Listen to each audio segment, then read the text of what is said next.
What is happening in Iran? Will there be lasting consequences after the death of 22-year-old Mahsa Amini and many others like her? What would a world with nuclear Iran look like? And how close are we to knowing that answer? Lisa Daftari is an award-winning Persian journalist and a Middle East expert who has advised Congress over the last decade. She answers these questions during our conversation.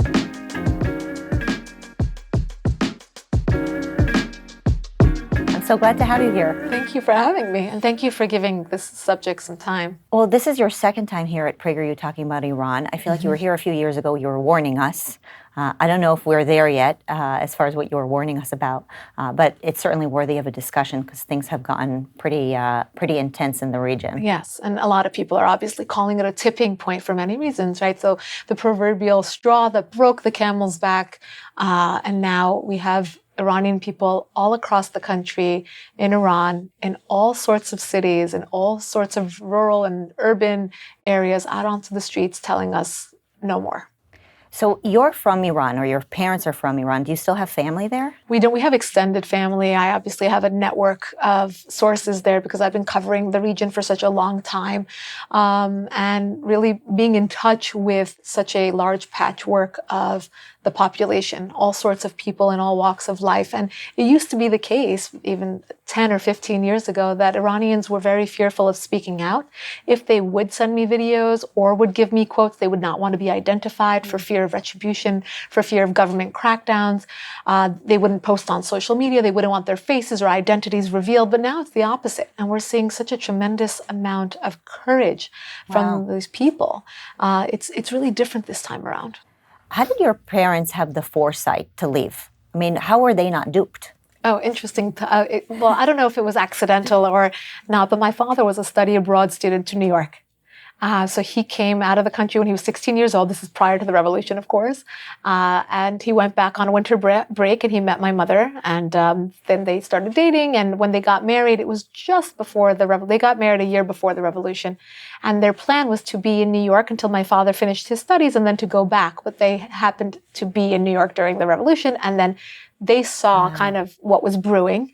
And the rest of my family was lucky enough to get out just right before the revolution as well. Did they get out as in run away because they figured out that it's going to become a more Islamist regime? Or did they just, what made them think that they should leave? Right. So, they were in Tehran. Both sides of my family lived in Tehran. And, you see things in the city, right? Just like when changes happen in the United States, if you're in New York or Los Angeles, you'll see it first. And you'll see what's happening on our streets. I draw so many parallels between what's going on right now. You're actually like scaring the hell out of me right now because it's like, to me, I'm like, what are the things that people who knew to run away on time, what is it that they saw? And at what point did they know that they should run away? And how did they figure out where to escape to? I mean, I guess at one point, America was the obvious choice if they could. Right. But, when we see some of the craziness that is happening in New York and California, I'm like, is this what time to get? Do we need to get out? Is this a sign? Do we need to go? It's like, what is it? A lot of people do. A lot of people have, right? So a lot of families. Or are we like exaggerating and Right. And time will tell. And that's probably the lazy man's answer to all things. But I think there's a point where people think to themselves, this is much bigger than, it's brewing. And, revolutions don't happen overnight. So when you see that fragmentation, right, when you see those cracks happening and that fragmentation happening in society and being in Tehran and, holding jobs whether it's in academia or medicine or you're dealing with a lot of people, I think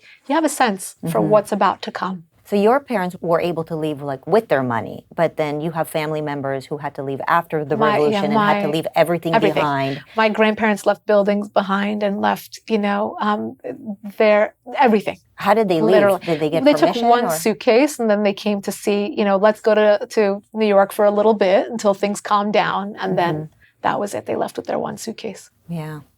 And now it's impossible to get your property back because everything's been changed. The deeds have been redone and all of that. So there's a lot of people who face that same predicament. But, again, they were one of the fortunate ones. And I consider myself fortunate as much as, I've never been to Iran.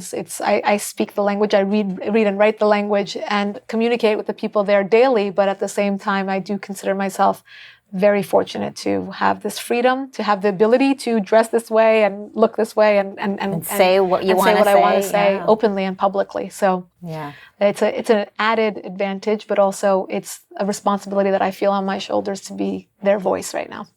So how are you getting these communications? Is it like through secret videos that they're sending you on Signal, or how are you getting all this information? Right. So as you know, the government's shut down the internet. The Achilles heel of this government has always been its people. So they don't want the people communicating. They don't want the people sending videos out or even organizing protests with one another on the ground.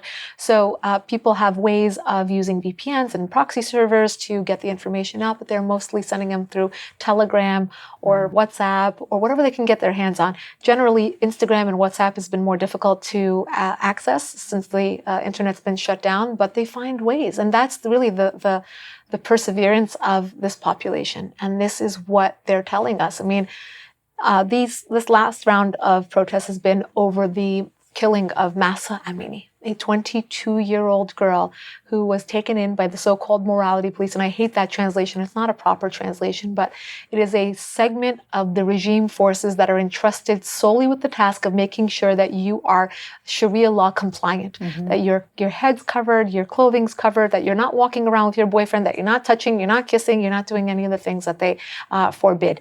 And a bit of her hair, imagine, it's the year 2022, she was caught with a little bit of her hair showing and she was taken into custody. So it wasn't the whole thing was taken down? No, and I'll tell you the difference. You can always tell when you have a very religious Muslim girl because she'll be wearing a black hijab and that hijab will be very tightly around her face so that none of her hair is showing. When you have the more modern, contemporary, fashionable, trendy, it's further back. It'll be either a designer scarf, it'll be a floral scarf, it'll be a colored scarf that matches her outfit. It'll be worn very loosely to show some of her style, maybe her bangs, some of her makeup. It'll be worn more loosely. And she was, of course, contemporary. She was a modern 22-year-old girl taken into custody. She was beaten so badly. She suffered hemorrhages in her brain and she died. She slipped through a coma and died two days later. Of course, the regime's telling her family and others that she had a heart attack, but there were eyewitnesses that saw that she was beaten so badly that is what she died from. What kind of videos are you getting? You're saying you're getting these secret videos from Iran recently. What are you seeing? Mostly, it's the protests that we're seeing. So we'll see, very courageous women taking off their hijabs, marching down the street in numbers too. University protests. We'll see people chanting different chants against or slogans, whatever you want to call them, and they're so beautifully written in Persian. They rhyme. They sound, just. They really give you goosebumps if you understand Persian, and they show the different cities. They want to show that it is across Iran. So they're sending out a few different messages. One, that these slogans have picked up in steam and in severity, right? So they're saying death to the dictator. It's no longer about a 22-year-old. Of course, that's the catalyst.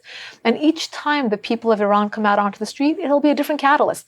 The egg protest, the gasoline protest, the bazaris. In this case, the 22-year-old. There was a fraudulent election in 2009.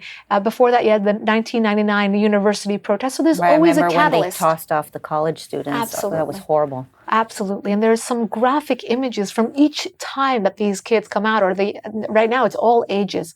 And right now it's called a feminist movement, but you see men on the streets, you see people of all ages. So each time there's a different catalyst, but when they come out, the message is always the same.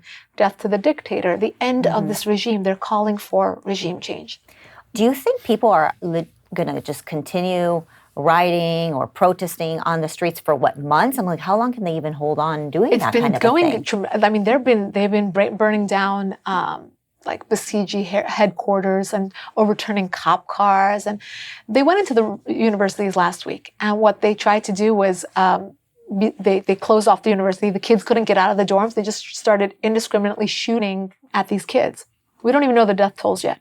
And what they wanted to do is make an example out of it because, as we all know, these big movements started at universities and they spread like wildfire.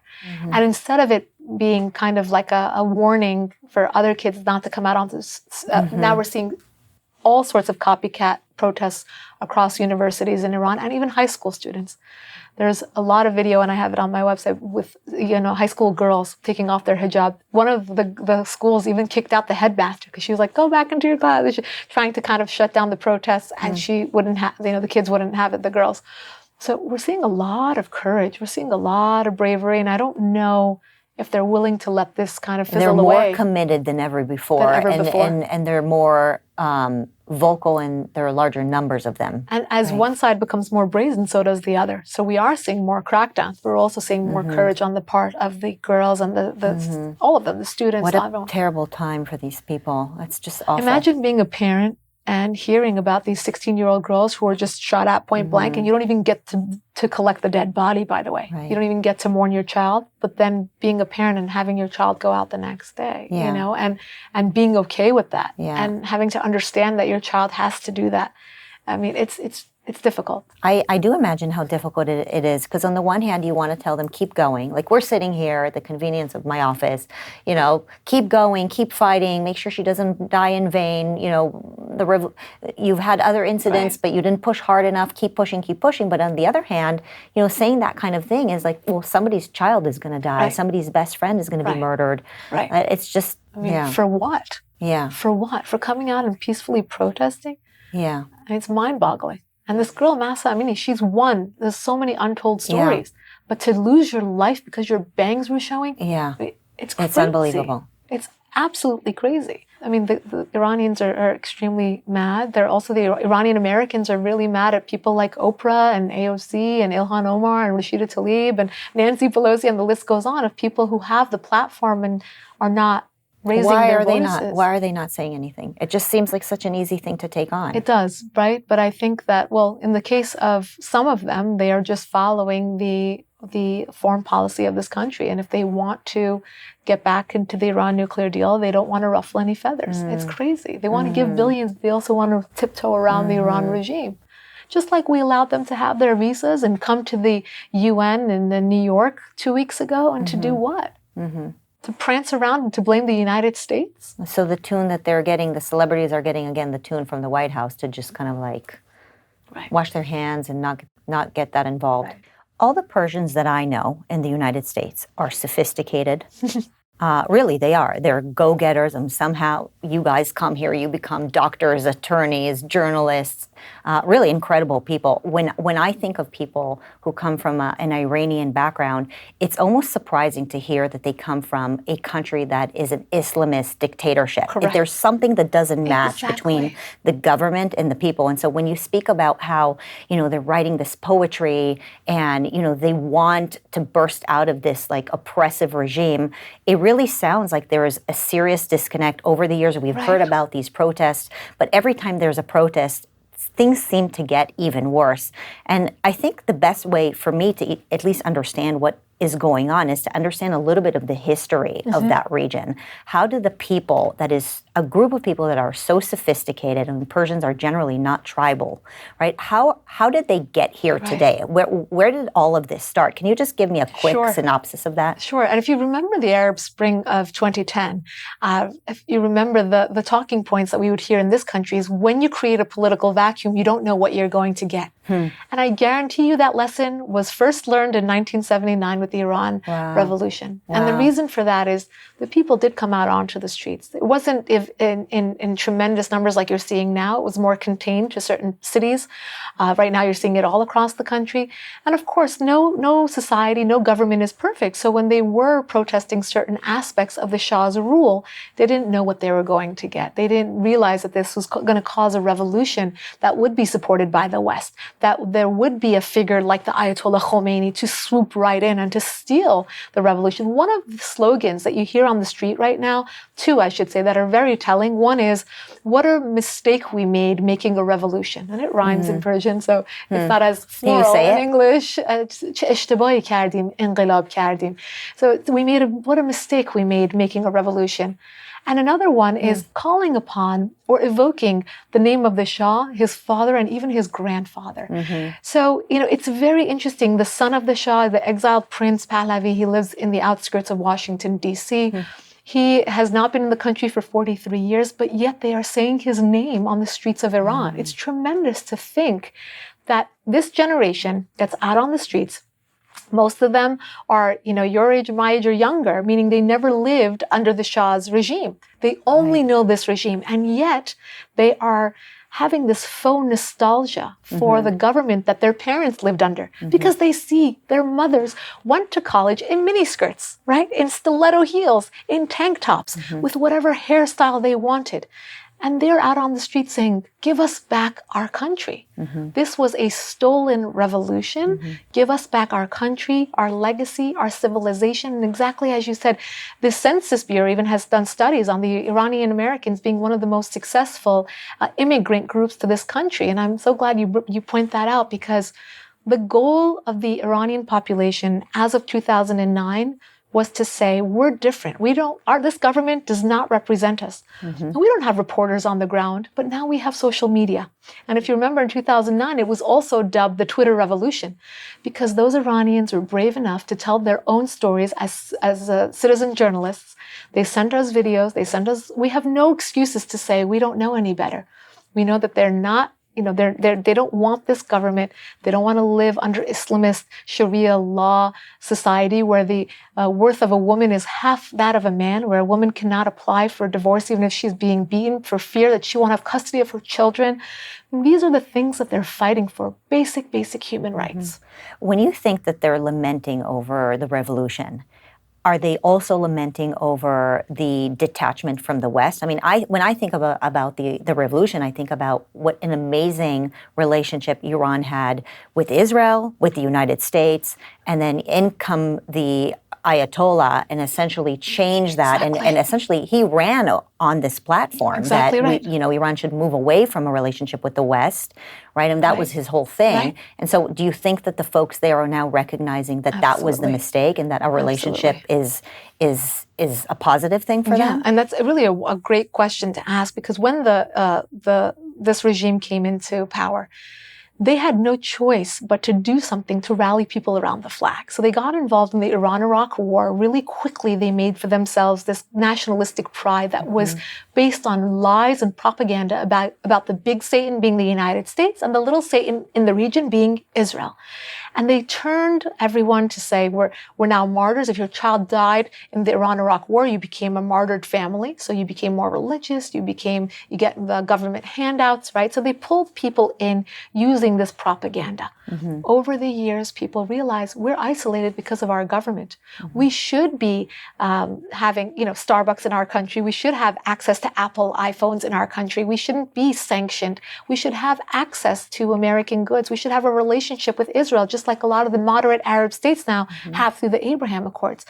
A lot of the slogans you now hear on the streets say, I don't care about Gaza, I don't care about Lebanon, I only care about Iran. There you go, it actually rhymes in English as well. Right. So this is, one of the slogans you're hearing is really a kind of a coming of age of the people. Nationalism in some way. National in some way, but saying, you lied to us. This is your own propaganda. We want to be part of the moderate Middle East. We want to be part of the modern world that moves forward with modernity, to have access to technology. We don't want to have enemies. We don't hate Israel, and we're not here to suffer for the Palestinians and give our money to Hezbollah and Hamas and Palestinian Islamic Jihad. Our money should go to Iran, and this is nationalistic pride, as you said. Do you think that the Iranians that live there and have been living there over the last 40 years feel like they've been duped when the revolution happened? Because, the Ayatollahs never said that it's going to become an Islamist country, right? They kind of worked together with the communists to promise a bunch of things to the people. It's classic communism, right? Or in some ways, almost like leftism. It's like, there are other people who are stealing your oil. You're not getting enough money. You're not getting enough benefits. Right. Let's change the regime, give the power to the government. The government takes power. Suddenly, before you know it, it's a religious, essentially they've been duped, right? Exactly right. And those are some of the slogans you hear. And not only that, but before this movement, I would hear a lot about how these arguments would happen at dinner table conversations, where the new generation would say to their parents, were you crazy? Like, why did you revolt? Why did you get the Shah out of this country when you had it so good? What was their answer? Their answer is that we were naive. A lot of them say, and I've interviewed dozens of Iranians who say, we went out onto the streets, but we just didn't know what was going on. Or, I was a student and I thought, we could have more freedom of this and we could have less censorship in the media, or we can do this, or we can that. Very minor complaints compared to what's going on right now. And everything is relative. I'm not saying it was a perfect society, but I'm saying listen to the people. And the people are telling us our parents' generation had it better, right? In the course of history, you always want to give your children better. You want time to progress. You want to give them more technology, more opportunity. And they've given their children less, and they've given them fewer opportunities. And that is very apparent, and that is part of the conversation. And so now they're rioting. And obviously, we're hearing that the narrative that the Iranians are sharing with their people is that all of these riots are instigated again by the West. Right. Israel, America, they're creating these riots. And so they're using this as an opportunity to clamp down, eventually put on more power. It seems like every time there is some sort of attempt to either throw the government or push against the government in Iran actually becomes even more powerful. Right. Do you think that the death of Mahsa Amini or all of the other deaths that we've seen happen since, is it going to make any difference? There has to be, one time that there is something that causes or is the actual last and most important catalyst to all of this, right? Because the people are speaking out. They understand that they cannot be the only factor in all of this. They understand that there has to be a push by the West, that Western governments have to support this, that there has to be international support for their movement. They need help, they need ammunition, they need technology, they need a lot of resources in order to take this revolution to the next step. But in terms of looking at this in the government's eyes, the vulnerability, or the biggest vulnerability of the Iranian government, has always been its people. It will always be its people. That's because that's how they came into power. So they understand that a grassroots movement, just like the one that took the Shah out of office, can do the same thing to them. And because of that, each time there is a protest movement like the one we're seeing, they're like, ooh, there's a vulnerability. We need to do this. We need to cut down. We need to cut the internet. We need to make sure we have more spies. Now there's text going around. I actually got a copy of one where they are actually telling Iranians to spy on their neighbors, to tell on the protesters in their neighborhoods, and they will go after them. Just like they went after these two women who sat at a cafe. It's a very viral photo. Two women having a breakfast just like you and I at a cafe without their hijab, and they went after them and they arrested them. And that's exactly what they've been doing. They have asked people to spy on each other, on their friends, on their neighbors, and that's what they do. They create a society in which they can police and surveil and to maintain their control over the people. Lisa, what does getting the West involved mean? Yeah, it's probably the billion-dollar question. It's a really tough question, right? Because these days, the West getting involved seems to be some sort of Twitter message or an Instagram post. Does that even help the Iranian people? Like, what does the West, what do you think the West actually needs to do? Right. So first we said we need to have at least vocal support, and we got somewhat. We didn't hear anything from Vice President Kamala Harris, which has been very, very upsetting to Iranian people. There are a lot of memes about this going around on social media. This is a women's movement. We want to hear from our women politicians, especially the ones who are, they kind of pride themselves on being women's rights advocates, but we haven't heard anything from them. President Biden did make mention of the protest twice by offering support, but then what happens after that? What does that mean, offering support? Verbal support. After that, then people are calling out hypocrisy because the Iranian people want to see the Biden administration move away from the nuclear negotiation table. Months ago, I should say years ago, the Iranian people, the average Iranian, who either was apolitical or center, left or right of center, would say, having nuclear weapons for Iran is a nationalistic pride issue. So it's just like having a wonderful soccer team. Do we not want our country to have a wonderful soccer team? Of course we do. Like if America has one, why shouldn't Iran have one? Right. If Israel has one, if America has one, we can go down the list of countries in the region that may have one or are working towards one. So that was the conversation. But now Iranians understand that the billions of dollars that would be released to the Iran regime as a result of the deal would only give them a longer lifeline, to give them more money to put into their morality police. The Iranians themselves that live there recognize that their government should not have a nuclear weapon. They understand that this government should not be entrusted with anything.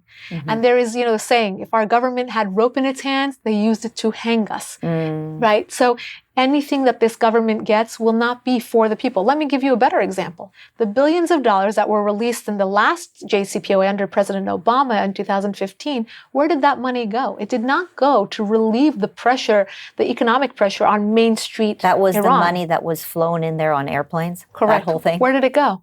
Where? On a terror shopping spree. It went to support Hamas and Hezbollah, the Houthis in Yemen, the insurgencies in Iraq. It went to fund Palestinian Islamic Jihad and Hamas, and the list goes on and on and on, all throughout the region. Iran is the biggest state supporter of terrorism, individual terrorists, one-off suicide bombers. If there is a terror attack around the world, you better believe that the Iran regime's footprints, fingerprints, money prints is behind it. So when people don't pay attention to what's going on in Iran, I always say it's not just Iranian blood that's on their hands. There is American blood on their hands. There is Western blood on their hands. This regime being in power affects not only Iran, it affects the Middle East, the stability of the Middle East, and the national, I should say, global security as a whole. What, in your opinion, then, is the motive for our current administration to re-engage in the Iran deal? They are one-tracked, right? So they are following the Obama foreign policy handbook, which says appeasement, appeasement, appeasement. The only way, and it's almost as if 2 + 2 = 4, they cannot move away from this configuration that they've created for themselves. When President Biden was running as candidate Biden for the last presidential election that we had in this country, he ran on going back to the Iran nuclear deal. He didn't talk about, well, let's see how things go. He didn't say there will be any preconditions. He just wanted to reverse what Donald Trump had done. In May of 2018... This is almost like a Trump derangement reaction. It's really a snapback. It's a snapback. And we're not talking about snapback in terms of punishing Iran's regime. We're talking about a snapback in terms of the partisan politics in this country. And when you look at the Iran regime issue, it truly, like so many other things, if you had to exercise coming up with one good reason that the current administration is giving for re-engaging in this deal, could you come up with one? I really could not. We've had this conversation before. Not one good reason. There is not one good reason other than they believe that this will fall into line with their line of foreign policy, which is the most dangerous foreign policy this country has ever seen. It is releasing money to terrorists. We are supporting terrorism. Every time a school, an ice cream shop, or a pizza shop's blown up in the Middle East, we release the money for that. So if you got elected right now as National Security Advisor, and you had to make a plan for what you think America should do right now vis-a-vis Iran, what would that look like? You want us to go into physical war against Iran? Not necessary. What do you think we should do? That's not necessary, and that's what the people of Iran are telling us.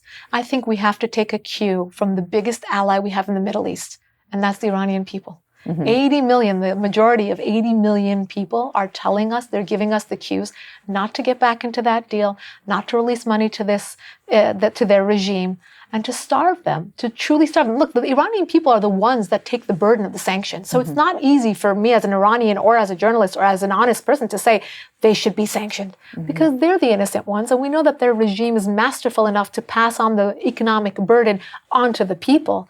But at the same time, the people are saying, we're willing. We are willing to take it all as long as we know that it's a short-term, kind of move in order to see a better future. Can you describe to me what sanctions would look like? I mean, we have current sanctions. What additional sanctions would look like, and what kind of impact you think they would have? Right. So we've had real sanctions on Iran. We've had diet sanctions on Iran. We've had kind of the wishy-washy sanctions on Iran that never work. It's just sanctions in name. True sanctions on Iran would have to target the sectors that relate to the government, mainly in banking. So they would starve. They literally would not be able to collect or to trade or to get paid for anything. It would also obviously have to target the weapons defense sectors, technology sectors, cyber sectors, and those are probably the secondary. Banking being, I would say, number one, because you really need to starve them and not be able to bring in any money into the country. We've had some of those at certain times. The pressure campaign under Donald Trump was extremely effective. We saw that it was effective. We saw that Hezbollah was starving. There was anecdotes about Hezbollah in Lebanon actually putting up little charity boxes in supermarkets because they were not getting paid by Iran's regime. We know that it was working at that time. Under the current administration, we know that two things have happened. The Iran regime has been able to sell more oil to new partners, mainly China and Russia. Well, part of it isn't part of that the wake of the sanctions where, okay, well, they're not going to do work with the West, so they're going to go and offer a discounted oil price to China. Right. Right. And that's the point. It's like it's almost like when you have mace in your hands, like you're not going to use it unless you know that your opponent is going to be knocked out for a good amount of time so you could run away, right? Otherwise, you're only going to get your opponent to become more aggressive and aggravated towards you. And in the case of sanctions, it's as if it's not going to cripple them enough to suffer the consequences, the only thing you're doing is pushing them to new trading partners. It's exactly what we're doing with Russia right now, where they're buying weapons from North Korea and buying weapons from China and buying drones from Iran's regime. The same thing. We have pushed these rogue states together to not need the United States anymore, to not need the West anymore, and to be able to have their lifeline by finding new trade partners. And that's exactly what Iran and China have done. They signed a 25-year deal to have basically reciprocated trade agreements for 25 years. Now, whether or not they'll be able to keep those agreements, China's not in the best, state to keep it for 25 years. A lot of people say that their abilities are overstated and so on, but that's for a topic for a different day.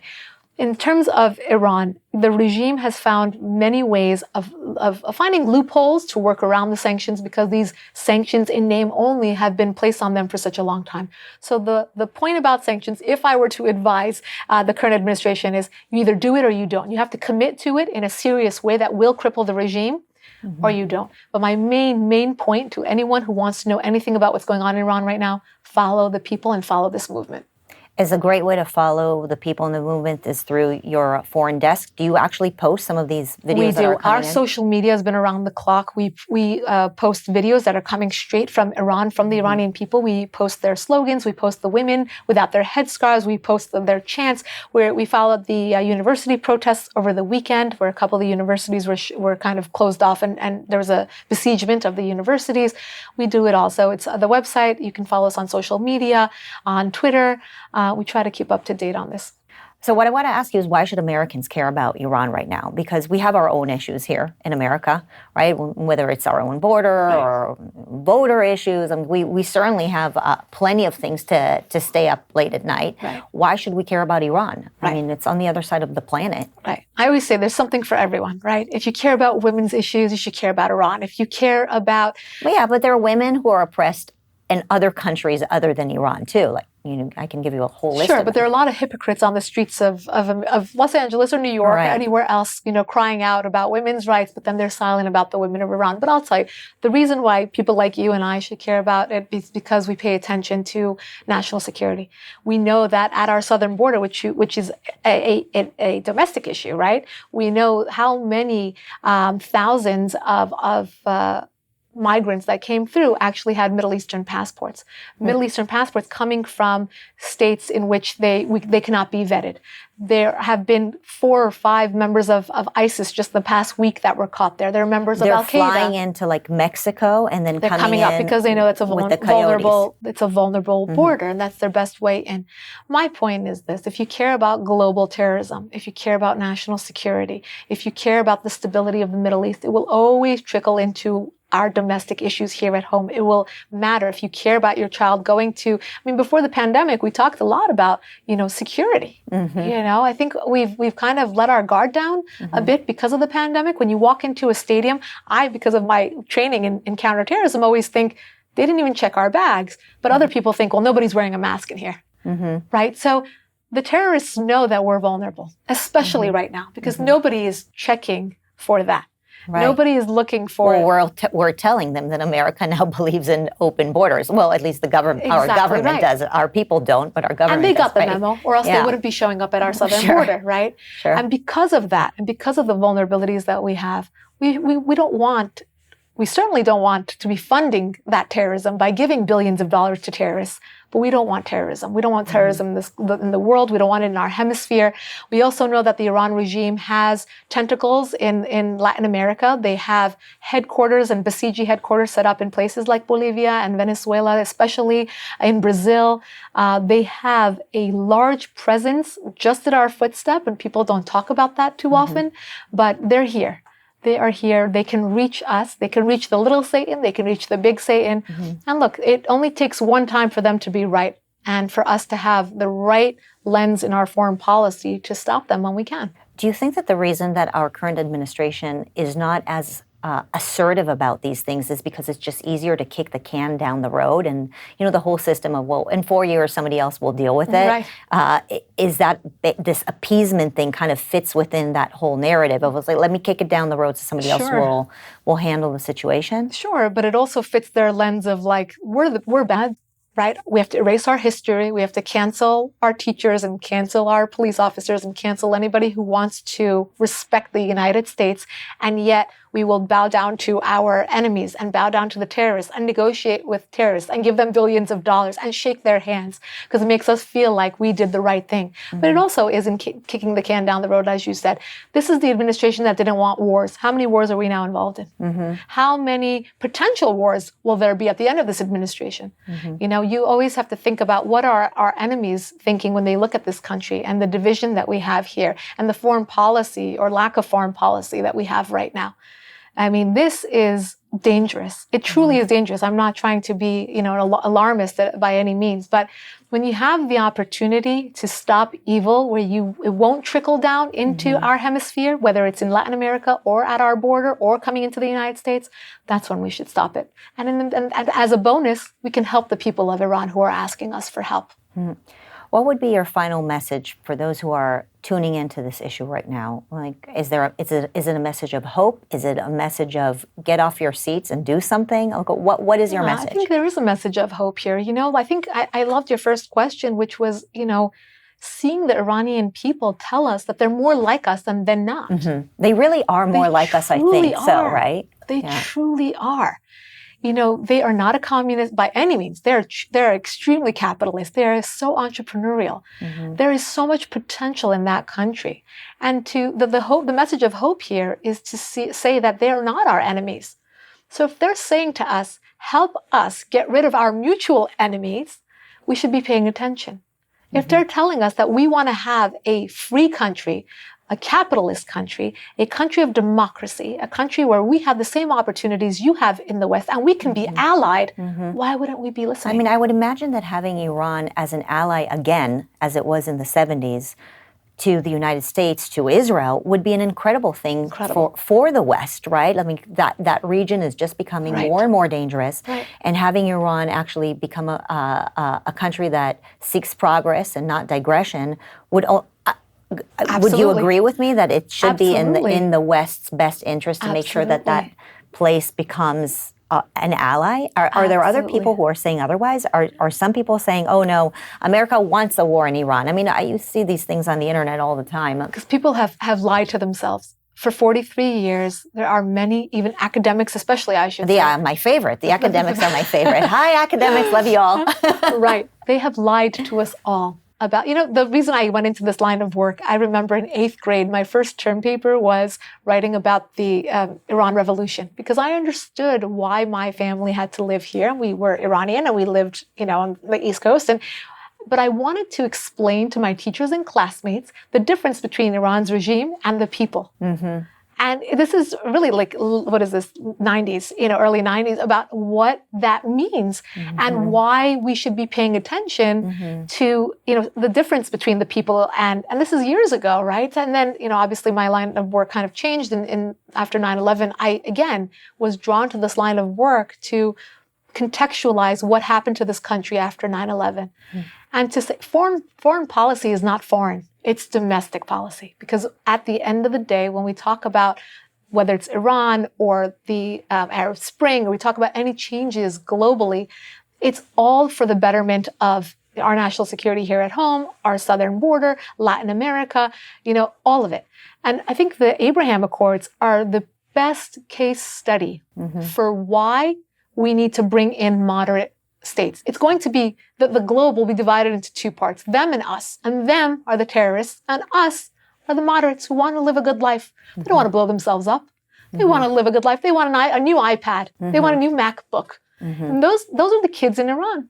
Right. Just like the kids in Dubai and in Bahrain and in Sudan and in Morocco and in Jordan and in Lebanon, and they should all be brought in under the same flag.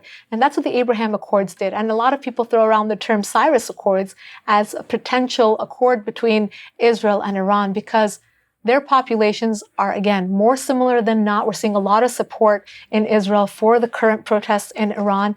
And again, the world is speaking out. And, if the United States, if this administration doesn't catch up with it, we're going to be left behind. We're going to be left behind. Well, the Iranian people are worth fighting for. And I hope this one actually turns into a positive revolution. Absolutely, that their efforts are not in vain. Yeah. Well, thanks so much for coming to talk to me, and I'll continue to pray for your people. Thank you, Marissa, and thank you for showing such an interest in these very important topics.